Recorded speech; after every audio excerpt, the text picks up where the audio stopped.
Ils étaient finalement 70. Le bilan des corps de migrants retrouvés dans un camion en Autriche s'est alourdi, le comptage des morts étant rendu difficile par l'état de décomposition avancé dans lequel ils se trouvaient. Les victimes, dont 4 enfants, étaient probablement des Syriens. 3 personnes ont été arrêtées dans le cadre de l'enquête en Hongrie, pays d'immatriculation du poids lourd. Nouveau scandale chez les Verts. Jean-Vincent Placé, le président du groupe écologiste au Sénat, quitte le parti. Comme François de Rugy, démissionnaire avant lui, il s'en prend aux dérives gauchistes d'Europe Écologie Les Verts et notamment aux alliances avec le Front de gauche dans certaines régions. Au même moment s'ouvre à La Rochelle l'université d'été du PS. Les débats promettent d'être pimentés par les critiques d'Emmanuel Macron hier sur les 35 heures.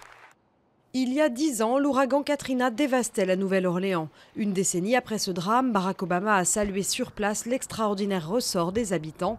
La criminalité a baissé dans la ville et l'économie est repartie, même si 40% des enfants vivent encore dans la pauvreté. Polémique autour du film Mahomet. La diffusion à Montréal de cette grande fresque sur le prophète fondateur de l'islam a été perturbée par une manifestation d'opposants. Ils accusent le réalisateur iranien de traîtrise et de propagande.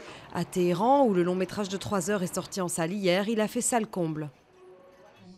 L'hypnose pour aider à s'endormir, à supporter la douleur lors d'une opération ou d'un accouchement, ou encore à arrêter de fumer. La pratique en vogue est explorée sous toutes ses facettes au Congrès de Paris cette semaine. Encore critiquée pour son ésotérisme, l'hypnose intéresse de plus en plus les généralistes, anesthésistes ou kinés en France.